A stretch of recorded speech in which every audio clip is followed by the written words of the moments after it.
کا بیان روبرو سن سکیں۔ یوں تو مولانا طارق جمیل صاحب کی شخصیت کسی تعارف کی محتاج نہیں ہے۔ یہ کہنا مناسب ہوگا کہ وہ اس دور کے سب سے اثر انداز مبلغ اور داعی ہیں۔ شاعر مشرق کے الفاظوں میں کہوں تو ہزاروں سال نرگس اپنی بے نوری پہ روتی ہے، ہزاروں سال نرگس اپنی بے نوری پہ روتی ہے، بڑی مشکل سے ہوتا ہے چمن میں دیدار کا۔ آپ دنیا کے کونے کونے اللہ کا پیغام اللہ کے بندوں تک پہنچانے میں صبح و شام مجبور ممنون ہوتے ہیں۔ میں دعوت دیتا ہوں کہ مولانا طارق جمیل صاحب اسٹیج پہ تشریف لائیں اور حکمت کے بیان سے ہمیں نصیحت کریں۔ مولانا طارق جمیل حرم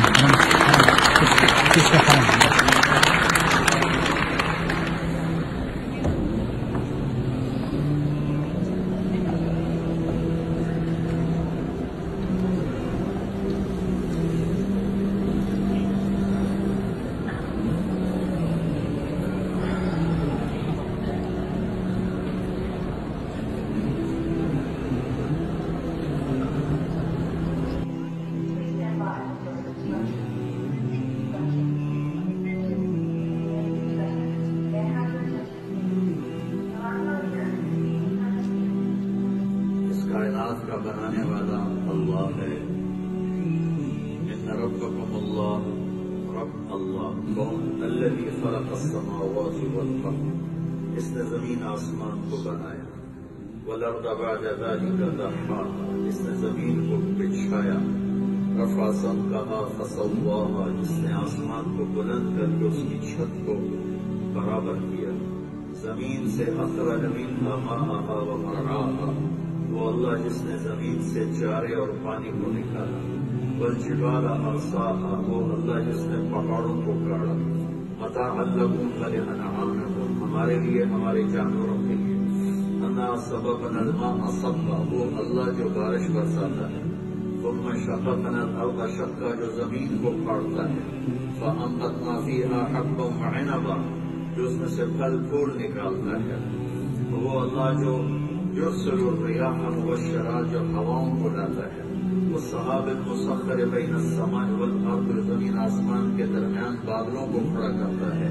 پھر وہ ہم سے پوچھتا ہے امن خلق السماوات والارض، بتاؤ کس نے زمین آسمان بنائے، امن خلق السماوات والارض، کس نے زمین آسمان کو بنایا، وانزل لکم من السماء ماء، کس نے آسمان سے پانی کو برسایا، فانبتنا فیہا حدائق ذات بہجہ، کس نے خوبصورت نہیں، کوئی مالک نہیں، کوئی رازق نہیں، پھر تم اللہ کو چھوڑ کر کبھی کدھر بھاگتے ہو کبھی کدھر بھاگتے ہو۔ امن جعل الارض قرارا، کس نے زمین کو بچھونا بنایا، وجعل خلالها انہارا، اس میں دریا کس نے چلائے، وجعل لها رواسی، اس میں پہاڑوں کو کس نے گاڑا، وجعل بین البحرین حاجزا، کڑوے میٹھے پانی کو جدا کس نے کیا، االہ مع اللہ، ہے کوئی اللہ کے سوا، بل اکثرهم لا يعلمون، لیکن بہت لوگ اللہ کو نہیں پہچانتے نہیں جانتے۔ اللہ اس کائنات کا مالک میرا کیوں بیٹھ کے رو رہا ہو کہ مجھے تو طارق جمیل نے یہ کہہ دیا، میرا دل بہت خراب ہو گیا ہے، ایسا بول میرا نبی کبھی نہیں بولے گا، ساری زندگی زبان سے شہد نکلے گا، میٹھا بول نکلے گا، دشمن کے لیے بھی دوست کے لیے بھی اپنے لیے بھی پرائے کے لیے بھی سب کے لیے آپ کے زبان سے محبت کے سوا کوئی بول نہیں نکلے گا۔ پھر اللہ تبارک و تعالیٰ نے آپ کی اگلی صفات کو بیان فرمایا کہ وہ ہاتھ میں جوتا، داڑھی میں پانی، وضو کا، اور آ کے بیٹھ گیا۔ اگلے دن آپ نے فرمایا اس دروازے سے جنت ہی آ رہا ہے، تو وہی صحابی اسی جوتا ہاتھ میں، داڑھی میں پانی، اور آ کے بیٹھ گیا۔ تیسرے دن آپ نے فرمایا اس دروازے سے جنت ہی آ رہا ہے، وہی صحابی اسی کیفیت میں۔ تو اس میں اس محفل میں ایک صحابی ہیں، ان کا نام ہے عبداللہ بن عمرو بن عاص. یہ تمام صحابہ میں سب سے زیادہ عبادت والے تھے. ساری رات نفل پڑھتے تھے، سارا سال روزہ رکھتے تھے، 24 گھنٹے میں ایک قرآن ختم کرتے تھے. دوبارہ سنو، ساری رات نفل پڑھتے تھے، سارا دن روزہ رکھتے تھے، 24 گھنٹے میں ایک ختم قرآن کرتے تھے. وہ حیران ہو کے سوچنے لگے کہ اس آدمی کی عبادت مجھ سے بھی زیادہ ہے کہ 3 دن سے اس کو مسلسل جنت کی بشارت ملی ہے، مجھے کیوں نہیں ملی؟ میں دیکھوں گا یہ کیا کرتا ہے. وہ اس کے پاس چلے گئے، کہنے لگے چچا میں آپ کے پاس 2-3 دن ٹھہر جاؤں؟ کہا بیٹے ٹھہرو، کوئی مسئلہ نہیں، آؤ بتائیے. تو رات کو عشاء کی نماز کے بعد آئے اور جلدی سے چادر اوپر لی اور اس میں تھوڑا سا یوں کر کے اور دیکھنے لگے کہ اب یہ بزرگ کیا کرتے ہیں. وہ بزرگ صحابی آئے اور بستر پر لیٹے، سونے کی دعا پڑی، اللہم بسمک اموت و احیا، اور جو سوئے فجر کی اذان. وہ ساری رات دیکھ. بولے سہیل بن عمر آپ سخی ہیں، سخی کے بیٹے. آپ نے کہا جاؤ میں نے معاف کیا. اور ایک عجب واقعہ آپ کو سناتا ہوں.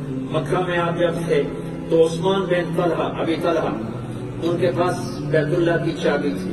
آپ نے ان سے کہا عثمان ذرا کھول دو دروازہ، میں بیت اللہ کے اندر جانا چاہتا ہوں. اس نے بہت سختی سے کہا چلو تیرے لیے دروازہ کھولوں گا. بالکل نہیں کھولوں گا. تو آپ نے فرمایا اچھا پھر وہ کیا دن ہوگا جب یہ چابی میرے ہاتھ میں ہوگی، میں جسے چاہوں گا دوں گا. وہ کہنے لگا قریش پر یہ دن کبھی نہیں آئے گا کہ تیرے ہاتھ میں چابی ہو.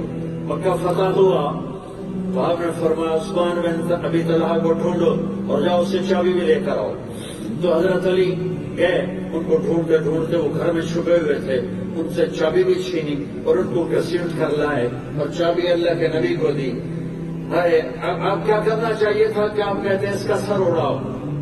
اب وہ کھڑے ہوئے حضرت عباس بولے یا رسول اللہ چابی بھی ہمیں دے دیں، پانی بھی ہم پلاتے ہیں، کھانا بھی کھلاتے ہیں، چابی بھی بیت اللہ کی ہمارے پاس ہو تو جتنا بیت اللہ کا آنر ہے سارا ہمیں مل جائے. تو آپ نے کہا عثمان، وہ یوں کھڑا ہوا. آپ نے کہا عثمان اور کھڑا، وہ شرم سے اوپر دیکھتا ہی نہیں. تو آپ نے کہا میری طرف دیکھو، یوں کر کے دیکھا. تو آپ نے کہا یہ کیا ہے، یہ کیا ہے. اور جب وہ مرا